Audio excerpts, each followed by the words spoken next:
Welcome to Assembly Calendar. I'm Mike Friesen. With us for our program today, Assemblyman Dean Murray. Dean Murray represents the 3rd Assembly District in New York State. The 3rd District is part of the eastern end of Long Island, and we want to thank you folks all across Long Island for joining us for our program together. And Dean Murray, it's a pleasure to have you here today. Yeah, good to be back, Mike. It's, the time of year when people here ask in Albany, well, you got the budget done. Right. You're all set, right? You can go home now and enjoy the summer. Right. No, now's when it gets even more hectic. It really kind of does, because now there's a lot of focus as to what is left for the legislature to do. There's a limited window now between when the budget work is completed and that's all done, and then the end of the scheduled session here. So you've got basically about a month's worth to go as we sit here and tape this program.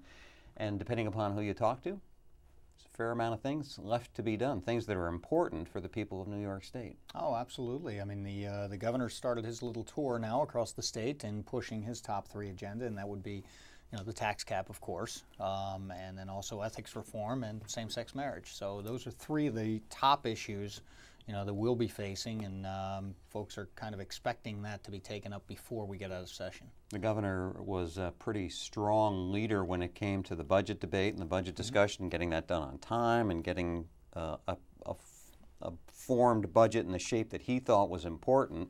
Do you think he'll have the same kind of success on those 3 agenda items that you just laid out for us there? I think he's taking it to the people. He's going across the state, and he is pushing, the issues. If nothing else, I'm just hopeful that we can get them to the floor and get them resolved either one way or the other. Now, as far as the tax cap goes, I mean, that is, over 70% of New Yorkers want a tax cap. And as I said before, the tax cap is nothing but a scream for relief from the taxpayers. The fact of the matter is we're overburdened with taxes, and they need some relief. They need some help. So they're turning to us saying, let's cap the spending, get things under control. So it is up to us to get that done. The people on Long Island know all about property taxes and how high they are. In fact, a group of Long Islanders took the time to come up to Albany yesterday. Here you've got the governor and the lieutenant governor going around the state, traveling places like Long Island, every major part of the state. But here you had a group of Long Islanders take the time out of their workday and all to make the trip up to Albany, not an inconsequential feat, just to make sure their voice was heard.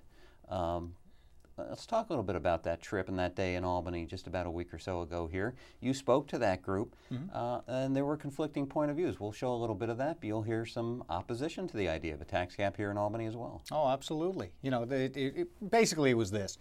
On the one side, you have the residents, the taxpayers, and unfortunately, it's been a situation where we're pitting opposite sides against each other. On the other side was the teachers union, and they were lining the hallways and saying, we don't want a tax cap because that'll limit the spending, and on top of that, screaming out, tax the rich, Unfortunately, again, I don't think they got the memo. We're overtaxed, everyone, rich, poor, male, female, it doesn't matter.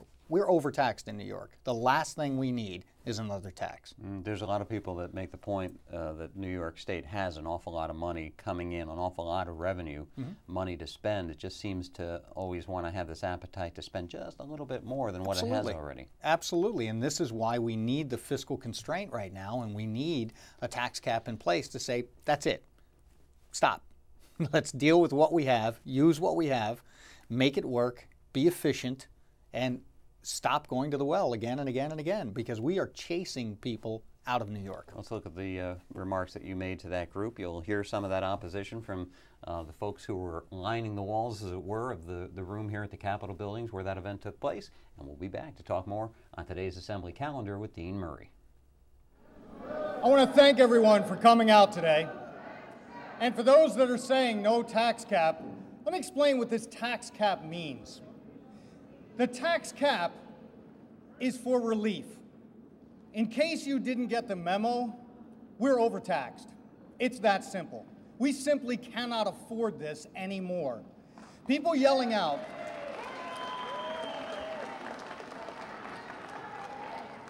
people asking for tax relief and a tax cap. Asking for tax relief is not aimed at hurting anyone.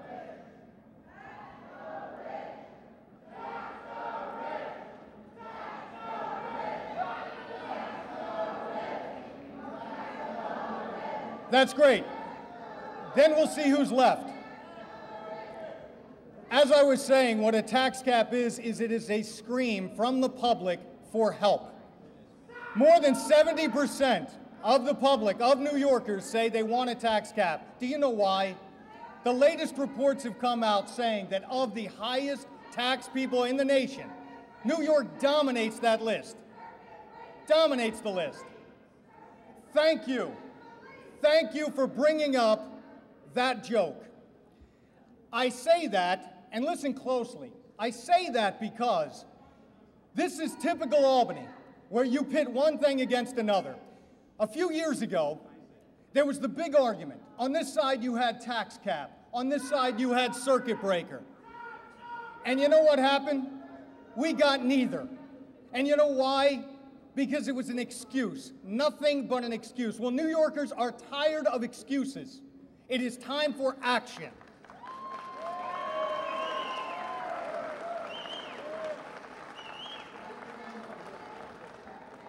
It is time to force change, and by passing a tax cap, we will force that change. You know, not for nothing, if I were your teacher, you'd be in timeout right now.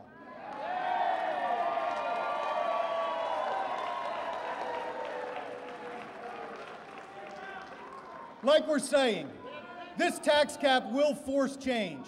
We need change. That is why I am supporting the tax cap, and hopefully we will make that change happen. Thank you very much.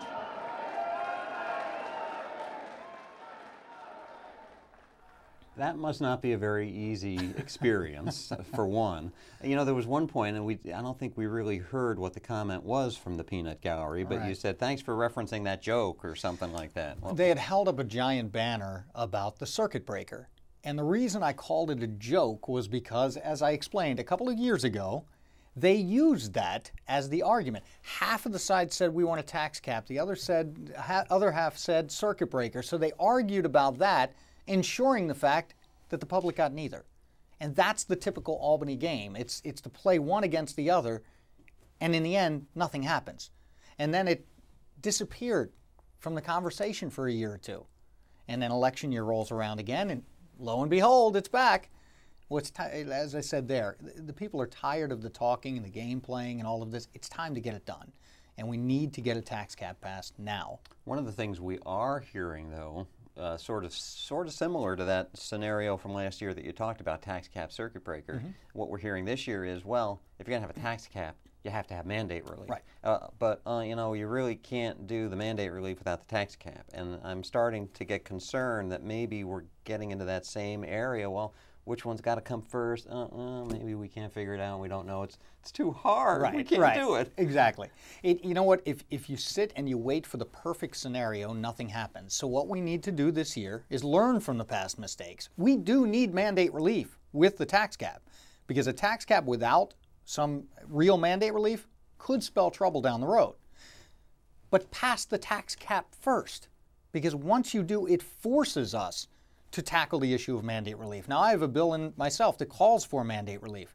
We call for a 3-year moratorium on all unfunded mandates. It also turns to the governor, because the governor is the one that put together the mandate relief team. It calls on that team to do its job, identify the mandates that we can get rid of now, and get rid of them. If we can pass that along with the tax cap, but we can't have one contingent on the other, because then neither one will happen. Guaranteed. Give us some examples. I think maybe some of the people watching may not understand what mandate relief is, what the mandates are that you're talking about. I guess by definition, they are expenses on local governments or school districts from Albany. Albany says, well, you've got to have this program, or you've got to purchase this sort of thing and make it available. So do it, but Albany doesn't give any of the monies to make that happen. And you know what? The daddy of all mandate reliefs on Long Island, or mandates on Long Island, would be the MTA payroll tax, where we turned around and imposed this tax on Long Islanders, on local governments, school districts, not-for-profits, every business. We imposed this on everyone there to bail out the MTA. That's a mandate. That's where we turned to them and said, we're going to just dig into your pocket, or we're going to force this upon the local governments or school districts. You know, people were going out this week voting on their school district budgets, and they see tax increases. Well, part of that increase is because of the MTA payroll tax. And while they claimed that the schools would be reimbursed, they're not being reimbursed at 100%. Because if they were, then why would you take it in the first place? It's a shell game. It's typical Albany. We need to stop that. That's, like I said, the granddaddy of all mandates on Long Island would be the MTA payroll tax. But there's other little ones, like in the school districts, 2 years ago I think it was, when they said that every school district, every child has to have a calculator. Not just a calculator, one of the real technical ones that costs like $100, $120. I mean, that was hundreds of thousands of dollars imposed on every single school district. Just go do it. We have to stop doing that. If we're not coming with the money, stop with the mandates. And that's where it is right now. It's going to be amazing to see if this governor has the ability to get this done. He was pretty good when it came to get some of those budgetary issues. I am going to say I'm a little disappointed in the governor right now in the fact that while he's kind of led the way with the budget issue and and appears to be leading the way with the tax cap issue, when it comes to mandate relief, I don't see him leading the way. I see that he set aside this, put together this mandate relief team and said, okay, they're going to do it. They really haven't. They really haven't done anything substantial as far as mandate relief. And he needs to be out there helping us as we're out spreading the word of some of the mandates that need to be eliminated. So we're kind of counting on him, to step it up a little here and really talk about mandate relief. One of the things I haven't heard him really talk about is that MTA payroll tax. I'd like to see him in our corner pushing to get rid of that. It's an interesting group of 3 items that he's pushing as he travels around the state: the tax cap, the ethics reform, and then the same-sex marriage bill. The 3 don't really seem to mesh too well. Well, as Meatloaf said in his old song, 2 out of 3 ain't bad. I'll definitely support the tax cap. I definitely support the ethics reform. We've got to get the public's confidence back in government.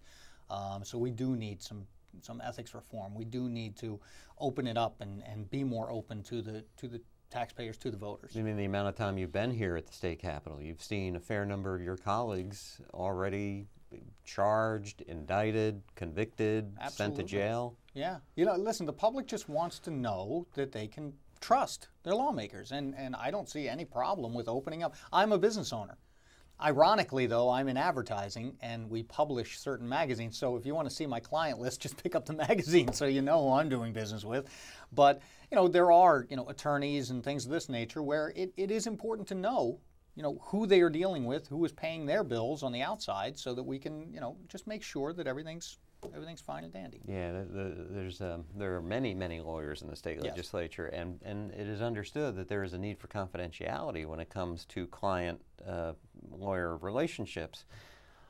But it seems to breed an awful lot of question as to how decisions are made especially by the legislative leaders in both the Assembly and the Senate who are lawyers. Right. Yeah, I really don't see anything wrong, and I don't see where there would be a conflict with just saying, this is my client. Releasing the client list. You're not releasing any documents as far as what the cases are about or anything, but I think the public needs to or has the right to know who you're doing business with. If you folks watching this program want to reach out to your representative, easy thing for you to do. You can contact Dean Murray at his office in Medford. The phone number is 207-0073, or send an email to the address you see right there on the bottom of the screen. That is murrayD@assembly.state.ny.us. And you can get a hold of your representative, let him know how you feel about things, or if you've got any issues you think he and his staff could help you out with. That's how you make that contact right there. Dean Murray, thanks for joining us today. Thanks, Mike. Always a pleasure. We want to thank you folks, too, for spending your time with us, and we will hope to see you soon for our next edition of Assembly Calendar.